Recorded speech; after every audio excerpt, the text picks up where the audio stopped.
preservation of and increased access to the 92nd Street Y Humanities Audio Archives is generously funded by the National Endowment for the Humanities.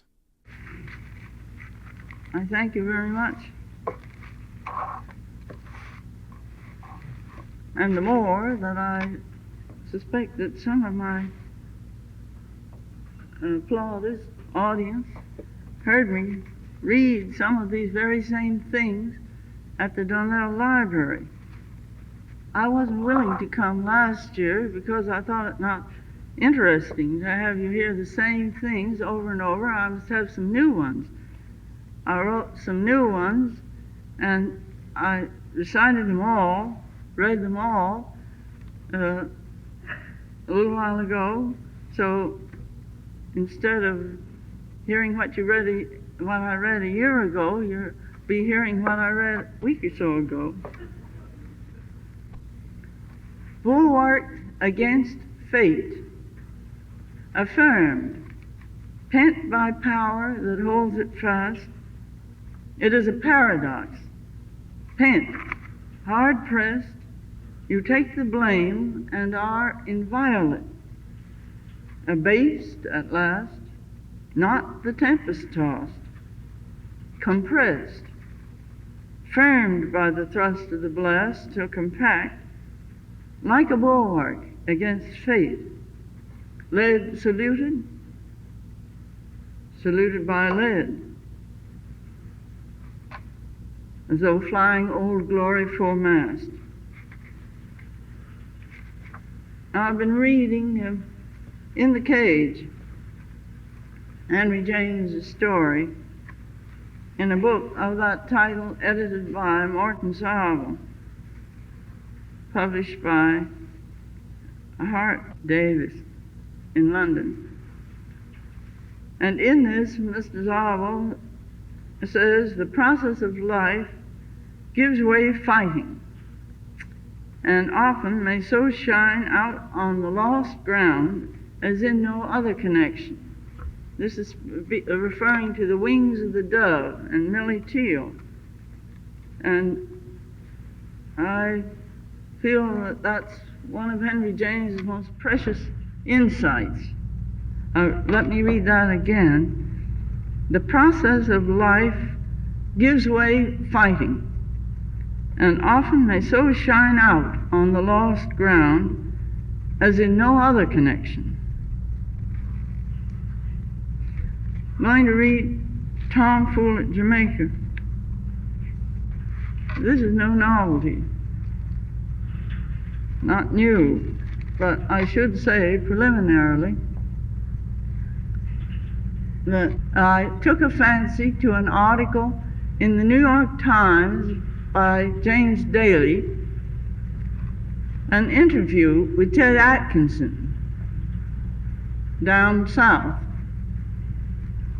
in which he was asking Ted Atkinson which horses he'd ridden that he thought the best. And he said, Hillgale, oh yes, but second to Tom Fool. And everyone, well, but Tom Fool, he would end. And then he said, just to look at him lit a spark.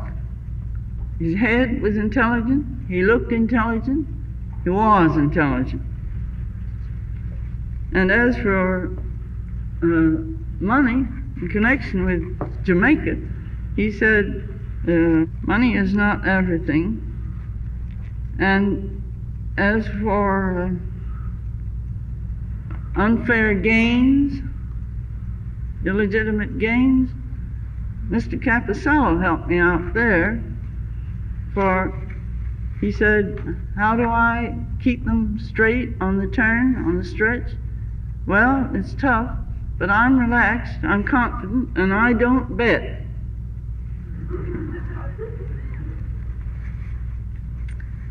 Look at Jonah embarking from Joppa, deterred by the whale.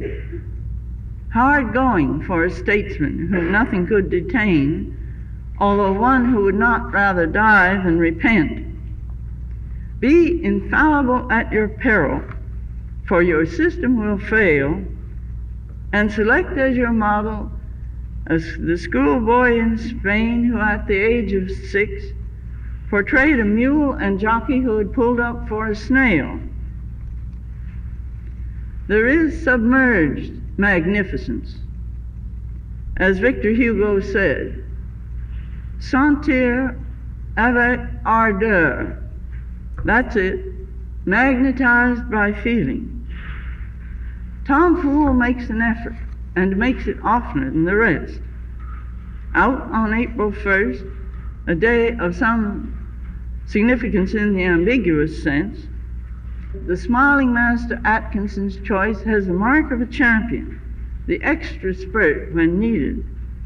Yes, chance is a regrettable impurity, like Tom Fool's left white hind foot. Up in the cupola comparing speeds, Senior Caposello keeps his head. It's tough, he said, but I get 'em, and why shouldn't I? I'm relaxed, I'm confident, and I don't bet. Sensational. He does not bet on his animated valentines, his pink and black striped, sashed or dotted silks. Tom Fool is a handy horse with a chiseled foot. You've the beat of a dancer to a measure, or harmonious rush of a porpoise at the prow, where the racers all win easily, like centaurs' legs in tune, as when kettle drums compete.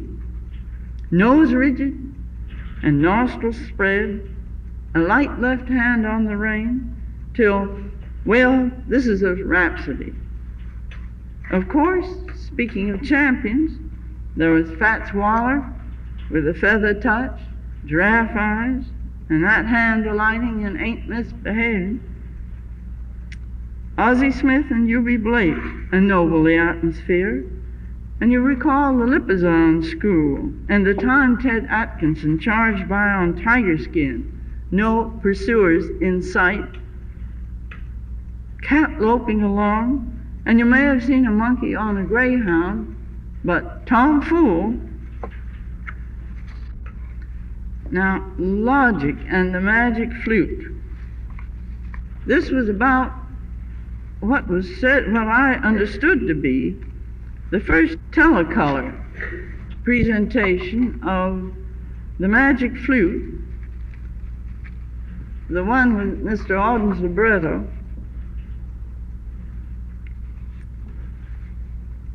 And I was speaking of that theater near the Rockefeller Plaza skating rink. Up winding stair, here, where, in what theater lost, was I seeing a ghost, a reminder at least, of a sunbeam or moonbeam that has not a waist. By hasty hop or accomplished mishap, the magic flute and harp somehow confused themselves with China's precious Wenteltrap, a shell.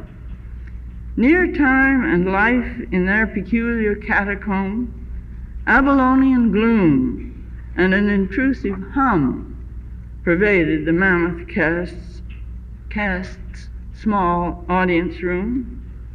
Then, out of doors, where interlacing pairs of skaters raced from rink to ramp, a demon roared as if down flights of marble stairs, "What is love, and shall I ever have it?" The truth is simple. Banish sloth, fetter-feigning, uncouth fraud. Love with noble noise, the magic sleuth, as bird notes prove, first Telecolor trove, illogically wove what logic can't unweave. You need not shoulder, not for treasure trove. I consider that a slight improvement on my original version. You need not shoulder, need not shove. I was very much shoved on that occasion, and that overbalanced my composition, in my composition of the piece. Blessed is the man who does not sit in the seat of the scoffer, the man who does not denigrate, depreciate, denunciate, who is not characteristically intemperate, who does not excuse, retreat, equivocate, and will be heard. Ah, Giorgione, there are those who mongrelize and those who heighten anything they touch, although it may well be that if Giorgione's self-portrait were not said to be he, it might not take my fancy. Blessed the geniuses who know that egomania is not a duty. Diversity, controversy, tolerance. In that citadel of learning, we have a fort that ought to armor us well. Blessed is the man who takes the risk of a decision, asks himself the question, would it solve the problem? Is it right as I see it? Is it in the best interests of all? Alas, Ulysses' companions are now political, living self-indulgently until the moral sense is drowned, having lost all power of comparison, thinking that license emancipates one. Slaves whom they themselves have bound, brazen authors, downright soiled and downright spoiled, as if sound and exceptional are the old quasi-modish counterfeit, mitten-proofing conscience against character, affronted by private lies and public shame. Blessed is the author who favors what the supercilious do not favor, who will not comply. Blessed the unaccommodating man. Blessed is the man whose faith is different from possessiveness, of a kind not framed by things which do appear, who will not visualize defeat, too intent to cower, whose illumined eye has seen the shaft that gilds the Sultan's tower. Should say a word about mitten proofed. It's not M-I-T-T-E-N. It's from the French meat, M-I-T-E, the moth. And the Geigy Chemical Company publicized this product mitten very thoroughly at the time I wrote this piece. Rigorists. We saw reindeer browsing. A friend who'd been in Lapland said, finding their own food, they are adapted to scant rhino or pasture. Yet they can run 11 miles in 50 minutes. The feet spread when the snow is soft and act as snowshoes. They are rigorists, however handsomely cutwork artists of Lapland and Siberia elaborate the trace or saddle girth with sawtooth leather lace. One looked at us with its firm face, part brown, part white, a queen of alpine flowers. Santa Claus reindeer, seen at last, had gray-brown fur with a neck like edelweiss or lion's foot, Leontopodium more exactly, and this candelabrum-headed ornament, for a place where ornaments are scarce, sent to Alaska, was a gift preventing the extinction of the Eskimo. The battle was won by a quiet man, Sheldon Jackson, evangel to that race whose reprieve he read in the reindeer's face. Now, the Wood-Weasel. The Wood-Weasel emerges daintily, the skunk, don't laugh, in sylvan black and white chipmunk regalia. The inky thing, adaptively whited with glistening goat fur, is wood warden. In his ermine, well cuttlefish inked wool, he is determination's totem. Outlawed, his sweet face and powerful feet go about in chieftain's coat of chilcot cloth. He is his own protection from the moth, noble little warrior.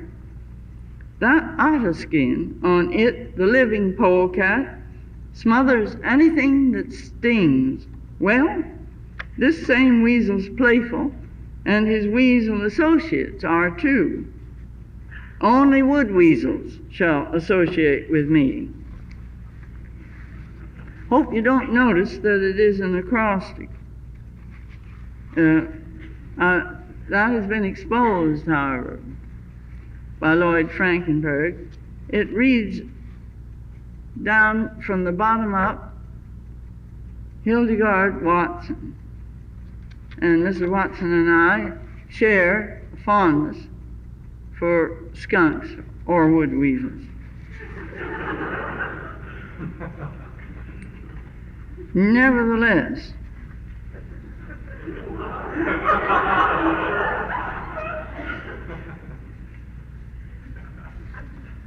well, there's even more to it, but I won't elaborate.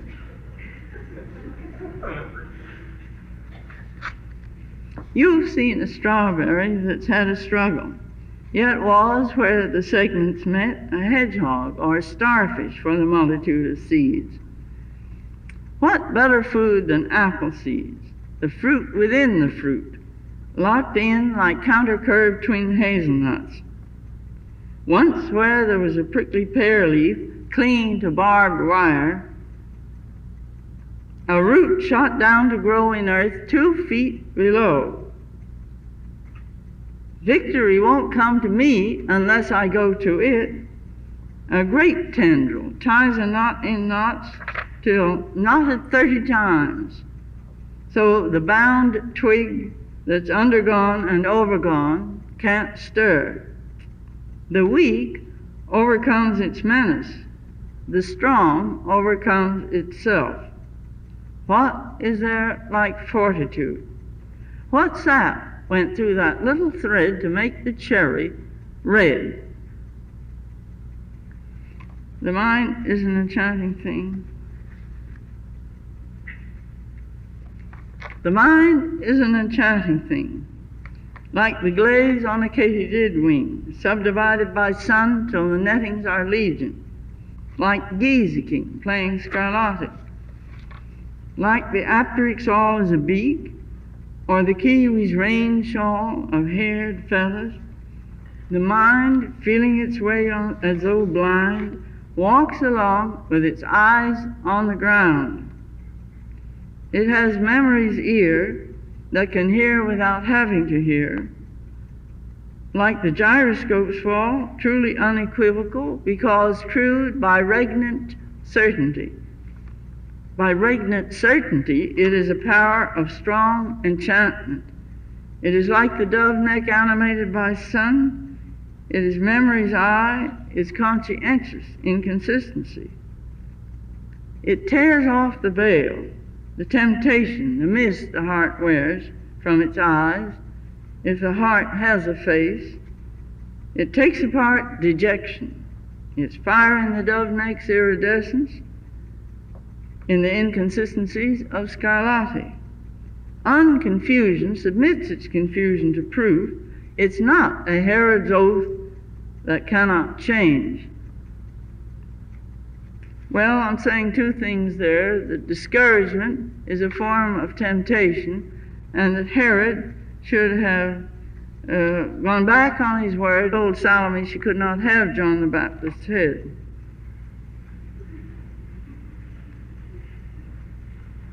He thought he was doing very well for himself and could have done so much better. What are years?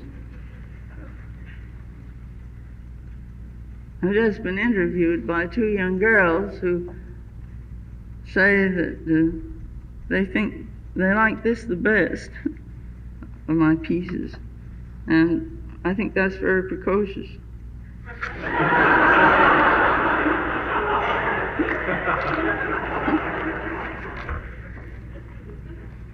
What are years? What is our innocence? What is our guilt? All are naked, none is safe. And whence is courage? The unanswered question, the resolute doubt, dumbly calling, deftly listening, that in misfortune, even death, encourages others, and in its defeat stirs the soul to be strong.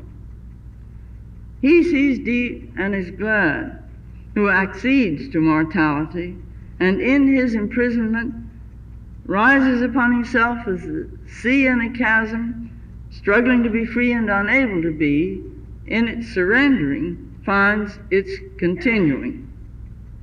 So he who strongly feels behaves. The very bird, grown taller as he sings, steals his form straight up. Though he is captive, his mighty singing says, satisfaction is a lowly thing. How pure a thing is joy. This is mortality. This is eternity.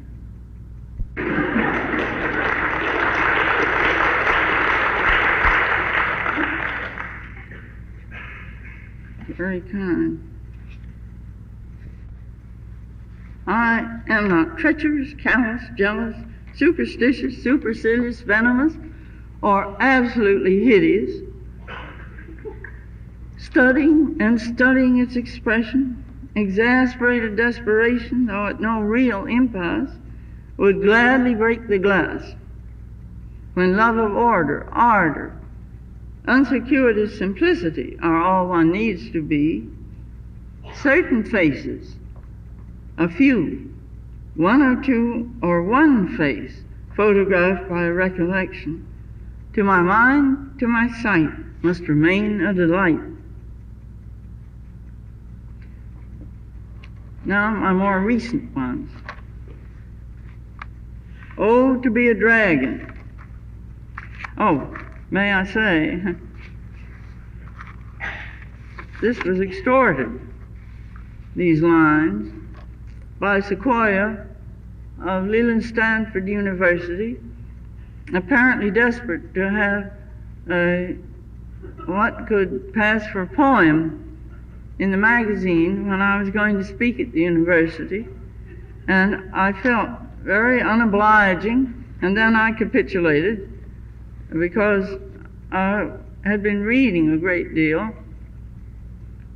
and I've been thinking about this, about the Chinese symbolism, primary symbols and secondary symbols, and the dragon being one of the very principal ones.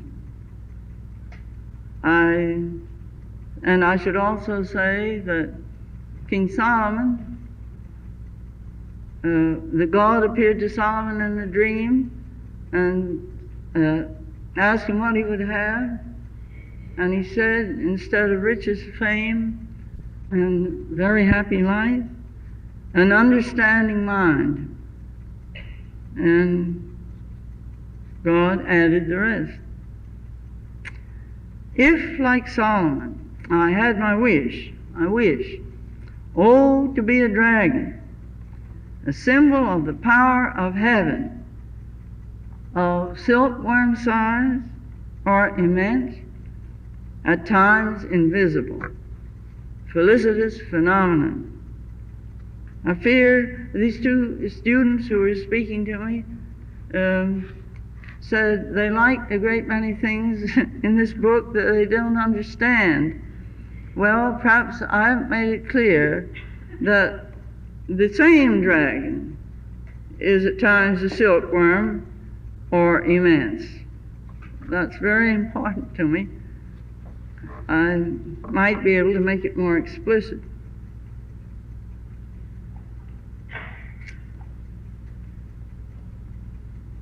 No better than a withered daffodil. This, I was reading Ben Jonson. and this is Ben Jonson, the good part of it.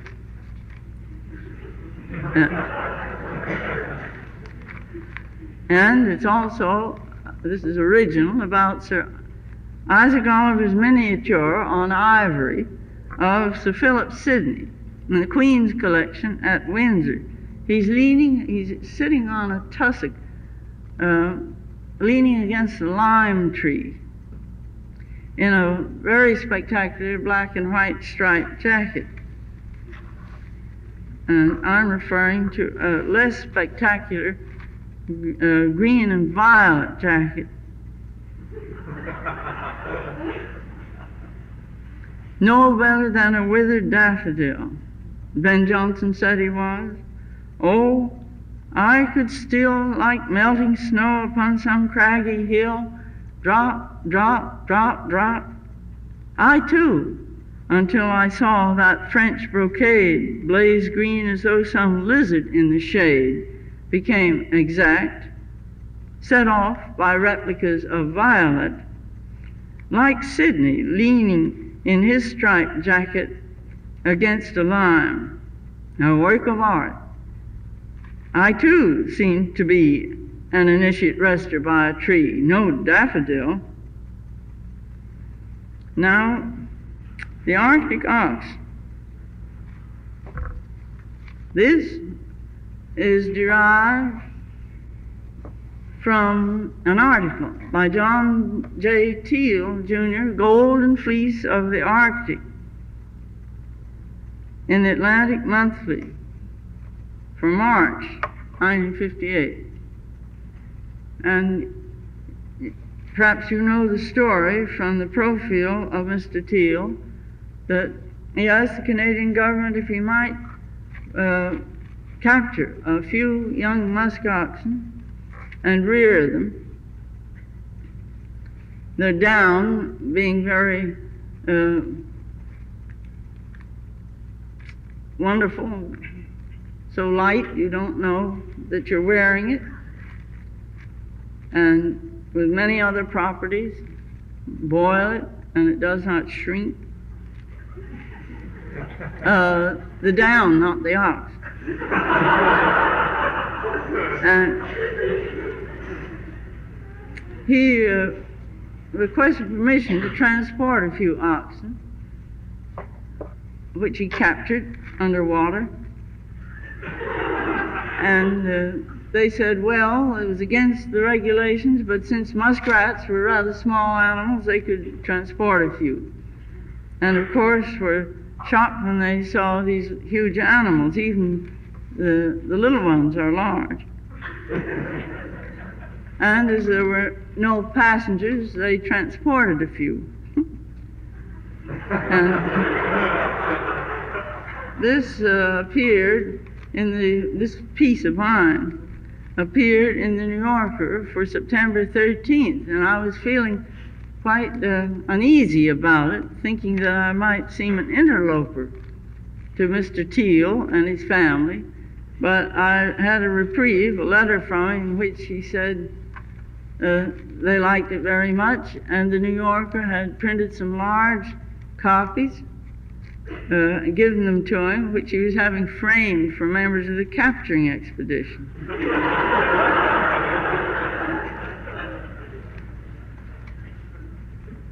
To wear the Arctic fox, you have to kill it.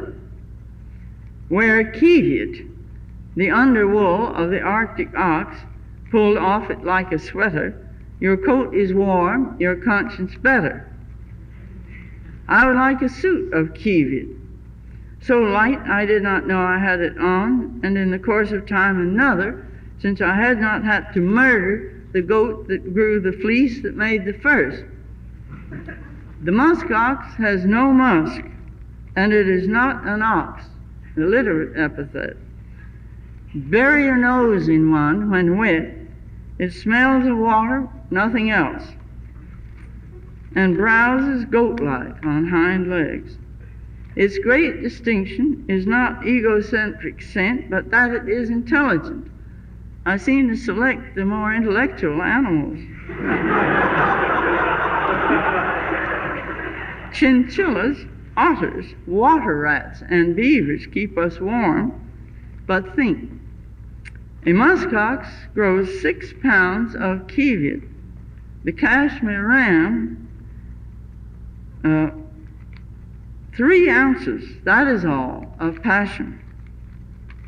Passion is cashmere down. Lying in an exposed spot, basking in the blizzard, these ponderosos could dominate the rare hares market in Kashan, and yet you could not have a choicer pet. They join you as you work, love jumping in and out of holes, play in water with the children, learn fast, know their names, open gates, and invent games. While not incapable of courtship, they find its servitude and flutter too much like Procrustes' bed, so some decide to stay unwed. Well, I'm glad you underwrite that. I think that's a very high sign of intelligence. Camels are snobbish and sheep unintelligent. Water buffaloes neurasthenic.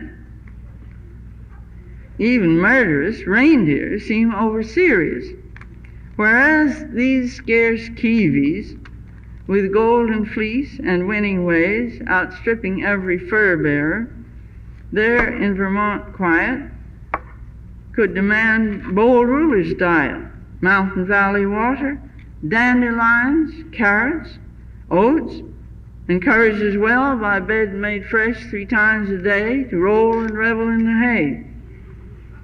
Insatiable for willow leaves alone, our goat-like kiwi curvy capricornus sheds down ideal for a nest. Songbirds find kiwi at best. Suppose you had a bag of it. You could spin a pound into a 24 or 5 mile thread, 40 ply, that will not shrink in any dye. If you fear that you are hearing an advertisement, you are. If we can't be cordial to these creatures' fleece, I think that we deserve to freeze. Now, I have a few minutes to read 1 or 2 La Fontaine fables.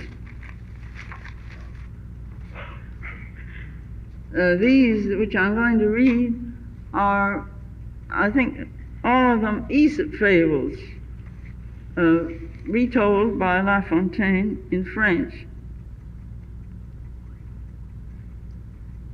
The Lion in Love.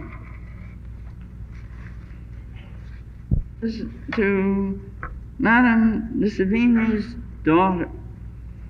Mademoiselle, goddess instead, in whom the Graces find a school, although you are more beautiful, even if with averted head, might you not be entertained by a tale that is unadorned, hearing with no more than a quiver of a lion whom love knew how to conquer. Love is a curious mastery, in name alone a felicity. Better know of than know the thing. Now, if too personal and thus trespassing, I'm saying what may seem to you an offense, a fable could not offend your ear. This one, assured of your lenience, attests its devotion, embodied here, and kneels in sworn obedience. Before their speech was obstructed, lions, or such as were attracted to young girls, sought an alliance. Why not? Since, as paragons of puissance, they were at that time knightly fellows of metal and intelligence, adorned by manes like halos. The point of the preamble follows. A lion, one in a multitude, met in a meadow as he fared a shepherdess for whom he cared. He sought to win her if he could, though the father would have preferred a less ferocious son-in-law. To consent undoubtedly was hard. Fear meant that the alternate was barred. moreover, refused, and he foresaw that some fine day the two might explain clandestine marriage as the chain that fettered the last, bewitched beyond cure by fashions conducive to hauteur, and a fancy that shaggy shoulder fur made her willful lover handsomer. The father, with despair choked down, said, though at heart constrained to frown, "The child is a dainty one. Better wait. You might let your claw point scratch her when your heavy forepaws touch her. You could, if not too importunate, have your claws clipped, and there in front see that your teeth are filed blunt, because a kiss might be enjoyed by you the more, I should think, if my daughter were not forced to shrink, because improvidently annoyed." The enthralled animal mellowed, his mind's eye having been shuttered. Without teeth or claws, it followed that the fortress was shattered. Dogs were loosed. His defenses gone, the consequence was slight resistance.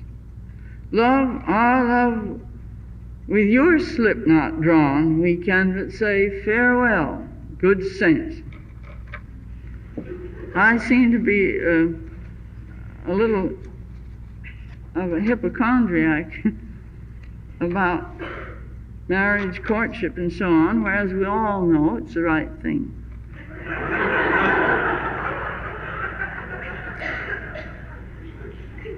Now, some of you will have to hear again these fables, for I have only a few favorites among them.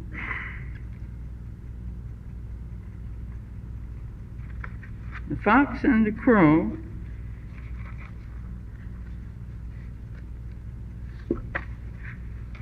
On his airy perch among the branches, Master Crow was holding cheese in his beak.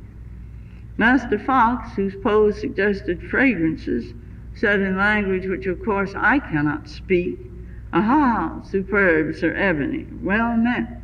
How black, who else boasts your metallic jet? If your warbling were unique, rest assured, as you are sleek, one would say that our wood had hatched nightingales." All aglow, Master Crow tried to run a few scales, risking trills and intervals, dropping the prize as his huge beak sang false.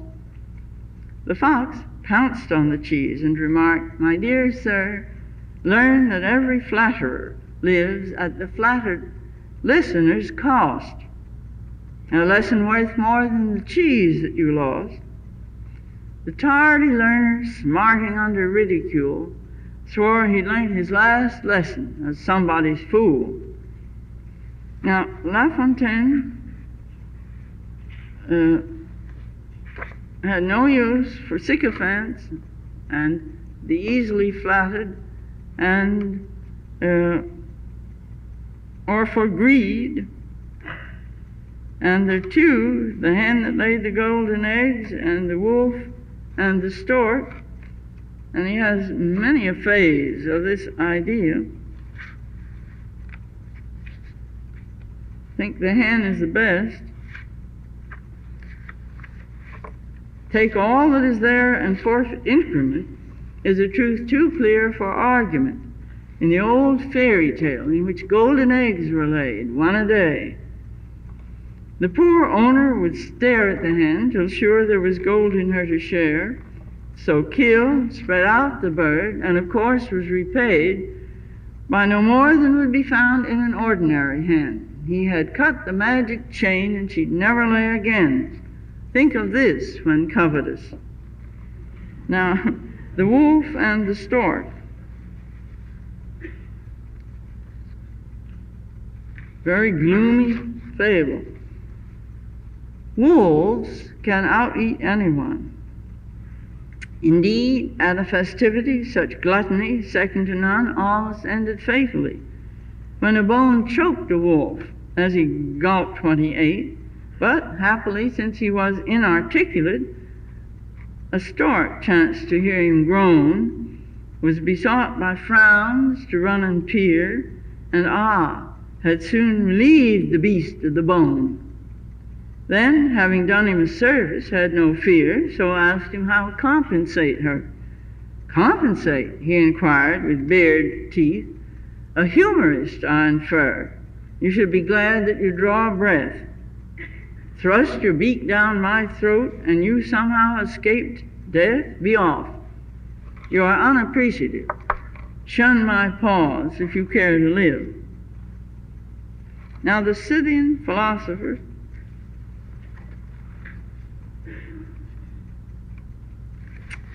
once a philosopher famed for austerity left Scythia that he might taste luxury and sailed to Greece, where he met in his wanderings a sage like the one Virgil has made memorable, who seemed a king or god, remote from mundane things, since, like the gods, he was at peace and all seemed well. Now a garden enabled his life to expand, and the Scythian found him, pruning hook in hand, lopping here and there what looked unprofitable. He sundered and slendered, curtailing this and that, careful that not a dead twig be spared. Then, for care to excess, nature paid a sure reward. But are you not inconsiderate? The Scythian inquired. He said, is it good to denude a tree of twigs and leave it scarcely one? Lay down your pruning hook.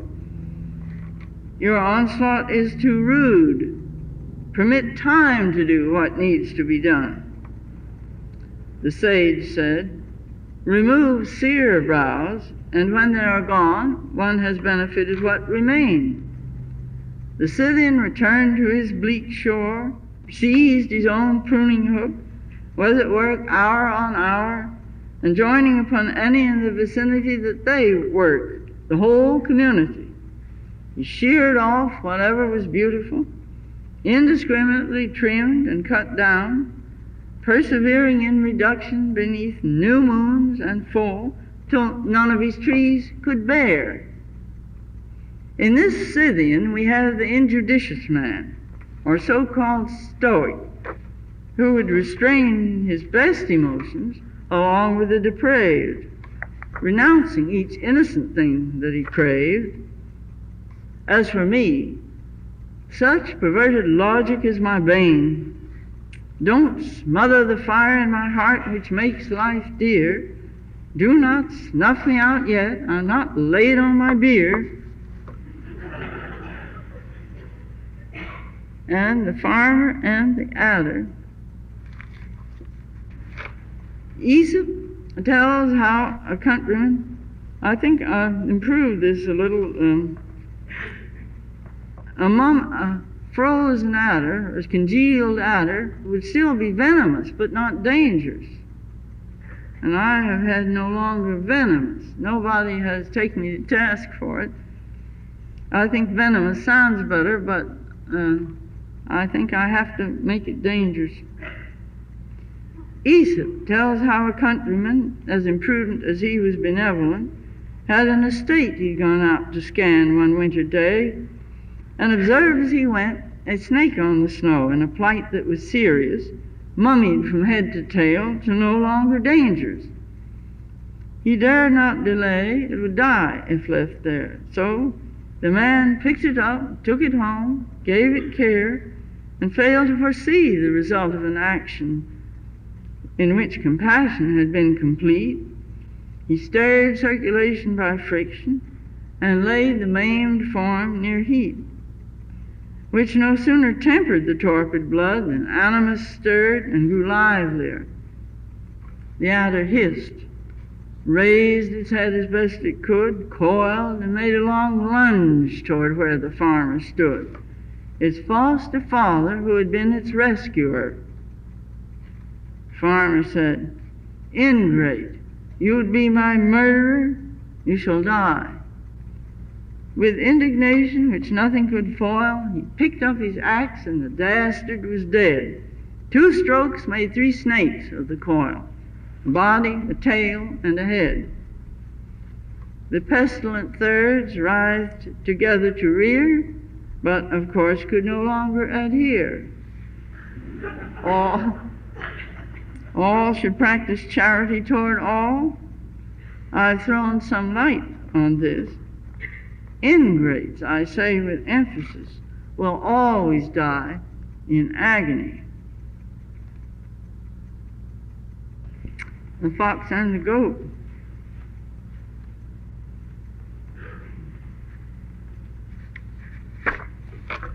Captain Fox was padding along sociably with Master Goat, whose horns none would care to oppose, though he could not see farther than the end of his nose, whereas the fox was practiced in chicanery. Thirst led them to a well, and they simultaneously leaped in to look for water there. After each had drunk what seemed a sufficiency, and the fox said to the goat, "Well, friend, and from here where? We can't be always drinking, Master Goat, can we? Put your feet up. Your horns will rise to that degree. Push against the wall until your rump is snugged in. I'll climb you like a ladder then, up the back, up the horns again. In that way, as you have seen, before long we'll be where we first stood, and I can draw you up if you think good." "Genius," said the goat. "By my beard, what finesse! Nothing like a fox's wit. A ruse on which I could not have hit. Superlative mind, I confess." The fox leaped out of the well. The goat had to stay down, harangued as by a sage in a gown, about patience and experience. Yes, told, if heaven had only given you as good sense as the beard on your chin's an exceptional one, you'd not be an adventurer into wells as you have been. Therefore, goodbye, I must depart. Strain up high. Each leap can be a new start. As for me, I'm too far from here. I can't stand about as if at an inn. Better think of the outcome before you begin. Now, you notice La Fontaine has no mercy on the witless, the crow, the vain crow, and the bemused lion, and the foolish goat. Now, our peregrination must end there. One's skin creeps when poets persevere. Don't press pith from core to perimeter. Take the flower of the subject, the thing that is rare.